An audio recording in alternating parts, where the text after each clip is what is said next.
মঞ্চে ডাকবো আমাদের অনুষ্ঠানে প্রধান অতিথি রোমান্স বাংলাদেশ দূতাবাসের কাউন্সিলর কাজী আনারকলিকে। আমি মঞ্চে ডাকছি কাজী আনারকলিকে। বিশেষ অতিথি ইতালিয়স্ত সাংবাদিক সমিতি NRBG এর প্রধান উপদেষ্টা রোমের প্রবীণ সাংবাদিক লুৎফর রহমানকে। জনাব লুৎফর রহমান।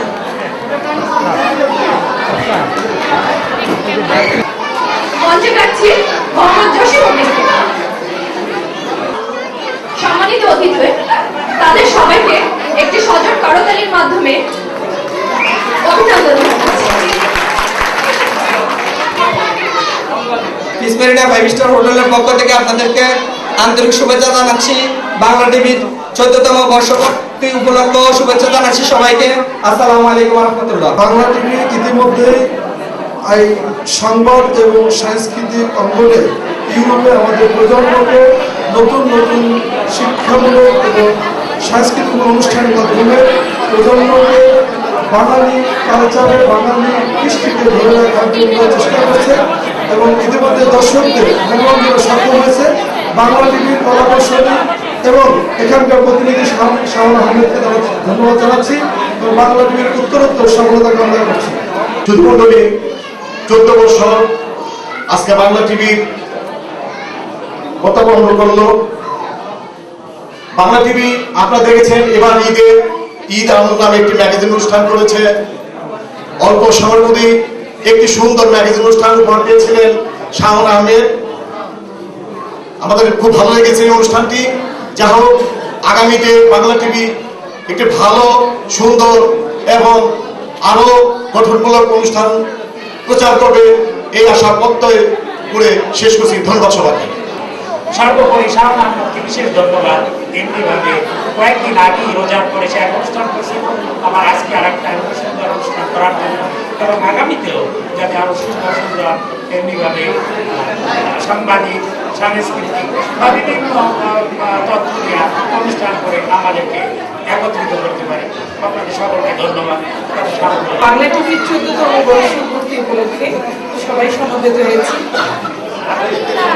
এবং আমার তরফ থেকে এবং দূতাবাসের তরফ থেকে বাংলা টিভির আজকের এই অর্জনের জন্য আমি শুভেচ্ছা জানাচ্ছি আজকে শাওন আহমেদকে, যিনি এত সুন্দর একটি অনুষ্ঠান আমাদের মাঝে উপস্থিত করেছেন এবং আমি উপস্থিতি যারা আছেন উপস্থিত রোমের আঞ্চলিক রাজনৈতিক সামাজিক বিভিন্ন অঙ্গ সংগঠনের নেতৃবৃন্দ এবং সেই সাথে আমাদের বিভিন্ন মহিলা সংগঠনের নেতৃবৃন্দদের দেখছি আজকে আপনাদের মাঝে উপস্থিত হতে পেরে আমরা অত্যন্ত আনন্দিত। আমরা জানি যে সর্বপ্রথম যে বাংলা টিভি চ্যানেল ইউরোপে আত্মপ্রকাশ করেছে তার মধ্যে বাংলা টিভি সর্বপ্রথম।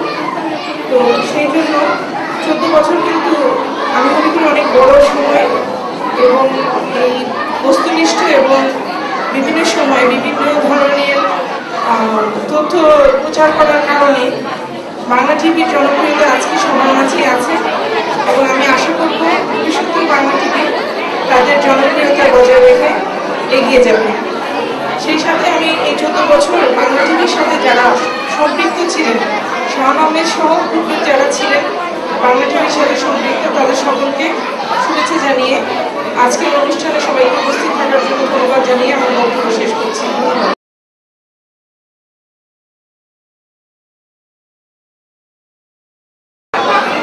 বাংলা টিভির বর্ষপূর্তি অনুষ্ঠানে বিভিন্ন প্রিন্ট ও ইলেকট্রনিক্স মিডিয়ার সাংবাদিকবৃন্দ এবং কমিউনিটির নেতৃবৃন্দ এবং সকলকে আমার শ্রদ্ধা জানাই। আমি এখন দিগন্ত টেলিভিশনের সাথে কাজ করছি।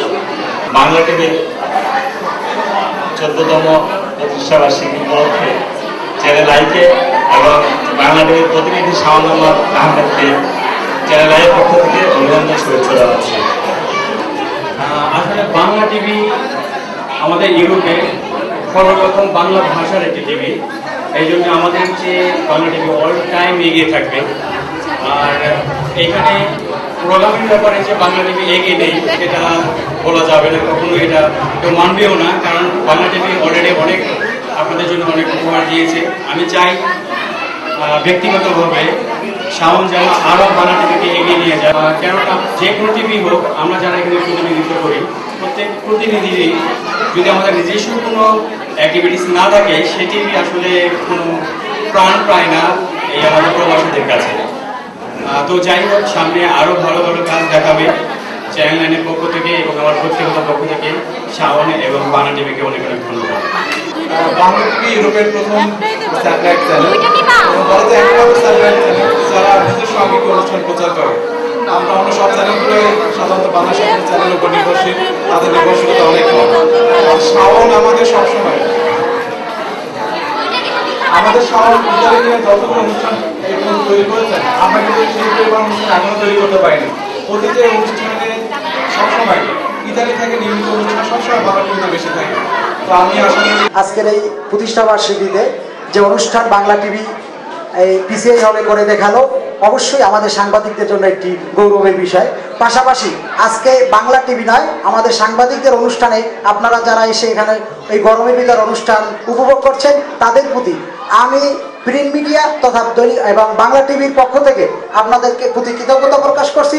পাশাপাশি আজকে আপনারা যারা আসছেন, অবশ্যই ভবিষ্যতে আমি অল্প সময় আপনাদের যে সেবাটুকু দিতাম, সেই ভবিষ্যতে আমরা আজকে যাদের দেখলাম আপনাদের বিভিন্ন সংগঠনের অনুষ্ঠানে এর চেয়ে বেশি সেবা দেওয়ার চেষ্টা করব।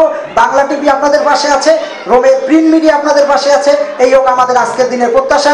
ধন্যবাদ সকলকে।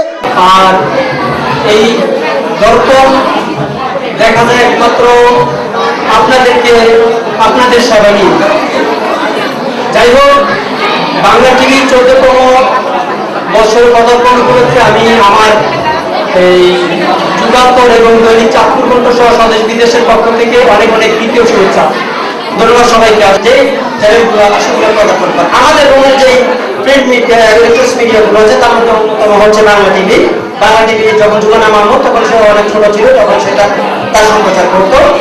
আমি আশা করবো আপনারা সবাই যারা এখানে রাজনৈতিক, সামাজিক, আঞ্চলিক এবং মহিলা নেতৃত্ব যারা আছেন, তারা সবাই বাংলা টিভিকে সহযোগিতা করবেন।